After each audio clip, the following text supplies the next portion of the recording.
So when it came time for me to fly from the United States to Europe, I actually felt pretty comfortable in doing so. I had actually done the flight several times over to London Heathrow, so I felt comfortable with getting on the plane and then getting off the plane and knowing how to find my way through the airport and to where I was supposed to meet up with the university. But overall, it was pretty seamless. I got my luggage checked, it arrived, I found everyone at the University of Leicester, I got on the shuttle bus, I came to the University of Leicester, and it was all fine. And as soon as I stepped off the plane, I just felt a different vibe from the country.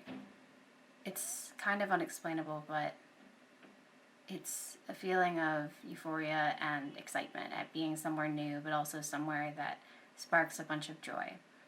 My first impressions when I finally got to Leicester was that it was so beautiful. Everything is vibrant and green.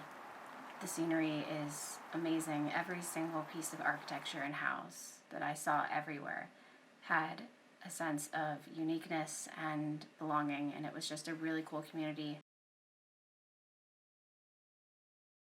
After I arrived, I quickly settled into my new room, which I had picked online a couple of weeks beforehand, and I wanted it to be a place where I had a huge desk and a nice ensuite bathroom and area to a kitchen. So in my bedroom, I have a huge desk where I do a bunch of my work and hang out. The kitchen and communal space is probably one of my favorite spaces in the apartment that I am in currently. It's really big. It has a bunch of space for everyone and all of their belongings. And it's set up in such a way that there's also two couches and a huge dining table, so that if you're having anyone over or all of the flatmates want to get together, it's easy to hang out and not feel overcrowded. Here in Odeby, where I live, we have a place called the Student Hub, which has a cinema room, study spaces, music rooms, and a huge place where you can play pool, board games, etc., and it's just a really great place to hang out. When it comes to the university itself, there's a lot of really cool amenities in there as well, such as the Student Union. The Student Union is by far a really cool place to hang out in between classes. Me and my study abroad friends are always going and hanging out there in between classes, after classes, grabbing lunch, and just generally it's a great place to meet up.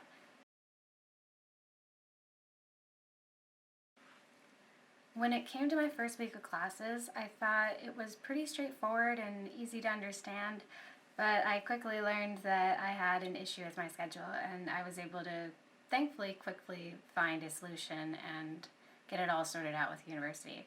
But something that I wasn't expecting and found really odd and hard to transition to was that they had a type of schedule that changes week to week.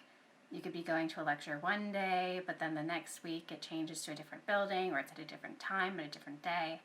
So that first week it was like trying to get used to not having a set schedule and trying to figure out where all the buildings were. In terms of the classroom sizes, you can get pretty big lecture halls. Like in one of my classes, I have to go to a really big lecture hall. But then for seminars, it gets pretty intimate. I have a very small class of about 5 people that I go to and see every week, and it's in a very contained classroom. I hope you enjoyed this video, and hopefully you were able to learn a couple more things about the University of Leicester, as well as the time that I've been spending here. Aside from that, I hope to see you guys in the next video. Bye!